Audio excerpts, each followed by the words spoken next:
as Paul in this section here tries to get them to see that the power of God actually overturns their expectations, that we would learn that same thing from Paul.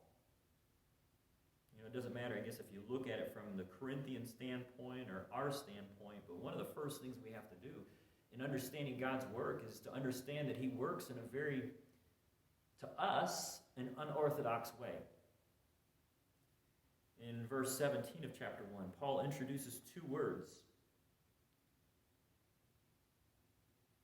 power and wisdom.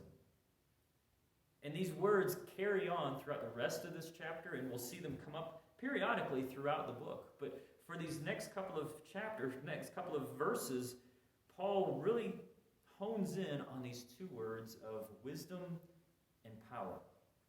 Because these are two ways that in that culture, these were the two ways to have influence in that culture. With the Greeks, it was all about wisdom. It was all about gaining more knowledge. Paul talks about this. He uses the word, or that's translated in the ESV, words of eloquent wisdom. This human wisdom that they are leaning upon and depending upon. Because the Greeks are saying the more you know, the better. If you can learn to speak in an eloquent way, if you can just come up with this quippy little saying, then you just kind of rise to the top. These words of inspiration, these words of deep thought, so that people really think about what it is that they're living out. And the Greeks are saying, the Messiah, well, the Messiah should come in that very same way. The Messiah should be one that is very wise and has all of these nice eloquent words and all of these nice ways of saying them so people remember them. And that's what the Greeks were saying. That's one way that you gain influence in the Corinthian culture. Another way that you gained influence in the Corinthian culture was with the Jews. They were looking for signs and they were looking for power and displays of power. And that's no different than when Jesus is walking here on this earth, where the Pharisees were looking for that same exact thing. They were looking for Jesus to show and demonstrate great amount of power. And they're saying that's what the Messiah is going to look like. That's what the Christ is going to look like. And that's how it is that Corinthians, you should live out your life. Showing these great demonstrations of power or having this great wisdom. And if you can do that in the public square, then man will be saved. That's the way to salvation, is through great demonstrations of power or great eloquent wisdom. The Corinthian church kind of bought into that. They were looking for that same exact thing. They went to the popular. Paul calls them out. We wouldn't really pick up on this, but there's a couple of questions that Paul asks them. He says, where is it that you find that the person that is wise? Where is it that you find the scribe? Where is it that you find the debater? Now, you have to understand that when you see a list of questions in Corinthians, Paul is really calling the Corinthians out to really consider their ways. We've already seen this once. Where is Apollos, and where is Paul, and where is Peter? He's not actually looking for those people. He's just trying to get the Corinthians to think about who it is that they're following. Here, Paul is trying to get them to think, really? Where's the wise? Where's the scribe? Where's the debater? He's calling them out to make them think about what it is that they are practicing. And we'll see lists of questions as we go throughout the text of Corinthians. And we have to look and say, Paul's not really complimenting them at this point. Paul's really chastising them. So Paul calls them out and says, look, this isn't the way that you should do God's work. This isn't the way that God works. Now, before we poo-poo the Corinthians, we tend to do the same thing 2,000 years later in our culture. We say, where is the athlete?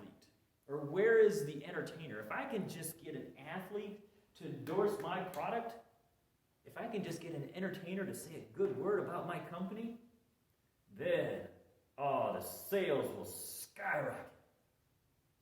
That's what our culture says. Or, if we could just have somebody have a good experience and make it a better experience than before, and if we could just engage their senses and make it a very sensational environment, then that's what will really get people and move people. Or if I could just get a politician or the government on my side, if if we could just get them on my side, then they can pass laws and they can make things work, and that's what's going to change people's hearts. That's what our culture says. And we tend to buy into that as well as the church. As people of God. God can't move unless it's something big that happens. We had 20 people here last year at this event, and if we could just make it 40, if we can double it, then man, that's a success, having 40 people there. We often think of bigger and better. The more people on my side, if I could just convince that person to agree with me, and I could just kind of get enough people to agree with me, then we'll really be humming. We'll really be going as a church. Or, man, if just the right people were there at this event, then that would be a success. If we could just get the pastor there, because he's holier than thou, right? He's the big saint. If he's there, then this is a success. Or the deacons, they're just kind of they're not as holy as the pastor, but we kind of get into our church thinking that if we just get the right people at a place, then that's a success, as if it's about those people. We often look for this bigger and better, and it's not about bigger and better. It's looking to say, how is it that we can see God's work take place?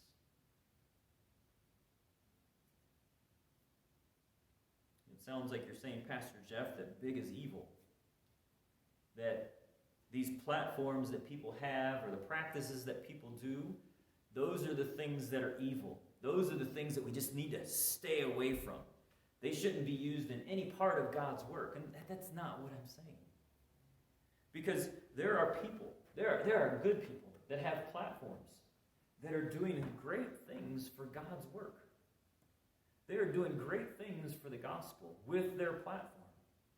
And there are people that take practices that are used in everyday walk of life, in businesses, in organizations, outside of the church, and they look at that and say, well, these practices would be good to use inside the church because they would help out the church as well. There are people that do that.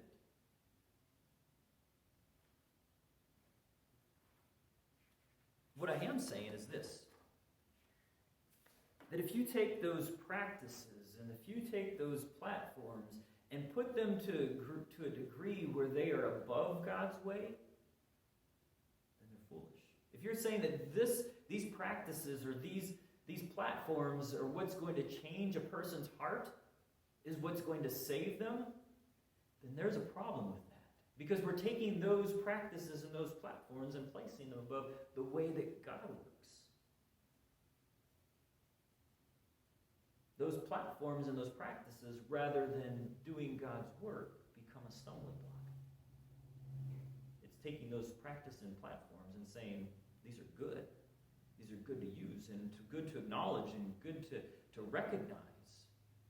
But ultimately, it's God's work that's making the change in people's hearts. Because God has a very unorthodox way of salvation, of working. And Paul points this out. In verse 19, he pulls a quote from the book of Isaiah. In your Bible, it might be offset a little bit.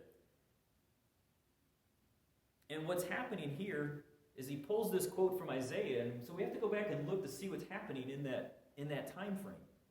And not just look at the one line that he pulls. But what's happening is the Judah, the southern half of Israel, is looking, their political leaders and the religious leaders are looking to make this military alliance with Egypt because they need this protection. And so they're saying, if we could just go to Egypt, they've got everything together. They've got the platform, they've got the practices, and if we could just develop this ally with Egypt and bring our two countries together in a military way, then, man, we can't be stopped. And God is saying the exact opposite. He's saying, you need to trust me, is what he's trying to get them to see. And so Paul pulls the quote out from Isaiah, and God is saying to the Israelites, and Paul is saying to the Corinthians, and Paul is saying to us today, I will destroy the wisdom of the wise, and the discernment of the discerning I will thwart. Paul is saying the wisdom and power are not at tension with each other. the wisdom and power that you need to be in the cross. For the word of the cross is folly to those who are perishing, but to us who are being saved is the power of God. Paul is saying, don't hide the cross. Put the cross out there, because that's the power of God. Unfortunately, this isn't the message that the Corinthians were receiving from their everyday walk of life, and that's not the message that we receive from the everyday walk of life, but that's the message that we are to take to the everyday walk of life. And in order to do this, we have to come to grips with our expectations when it comes to God's work. Because there's a couple of expectations that we have when we look at God's work. We often say, God is God. He's going to do everything. I'm just going to sit here. I'm going to disengage. I'm just going to be frozen in space. I'm incapable of doing anything for God. That's one expectation that we have when it comes to God's work. That's the way we see God's work. God's God. He's got everything. He doesn't need me. I'm just going to sit here and I'm going to disengage and not be part of any part of God's work. Or we say, I'm going to engage in, but it's really above my pay grade. It's really, when it comes to God's work, I'm useless. Never would I dream of doing anything for God or being able to do God's work. I can't do God's work. I'm not capable. It's above my pay grade. That's another way that expectation that we place on God's work and how we engage with God's work. Or it's kind of like the Corinthians here. It's kind of, this is the way they see God's work. God's work, well, it's going to have a tough time moving forward without me. We Corinthians, we're pretty good. We're pretty wise. We're pretty powerful. And so, really, it's going to have a tough time, God, without me. I mean, that's kind of what you gather when you're looking at the Corinthians. And we can have that mindset as well, of saying, man, the church has been around for 2,000 years, and it's really going to fall apart if I don't do X. When we think along those lines, we think a lot like the Corinthians. The Corinthians thought much of themselves, but they thought very little of who God is in their life. Their mindset was, we need to be the ones that rescue God. But Paul calls them out again, not with questions this time, but with a couple of comparisons. If we look at verse 26, Paul says, for consider your calling, brothers. What calling is this? Remember, we talked about calling last week, where calling refers to that they've been called to be saints, that they've been called into fellowship. And so Paul is saying, consider that calling, that you've been called to be saints. You've been called into this koinonia, one with another. Consider that calling. Not many of you are wise according to the worldly standards. In this statement here, Paul puts on a velvet glove and just slaps them across the face. You guys are really stupid, is kind of what he's saying. Not many of you are wise according to worldly standards. Not many were powerful. Not many were of noble birth. And we look at that, we think, man, that describes me. I'm not an eloquent speaker. I'm not someone that can be really eloquent with my words, and so I can't do God's work. I'm not powerful. I'm not noble. I don't have a lot of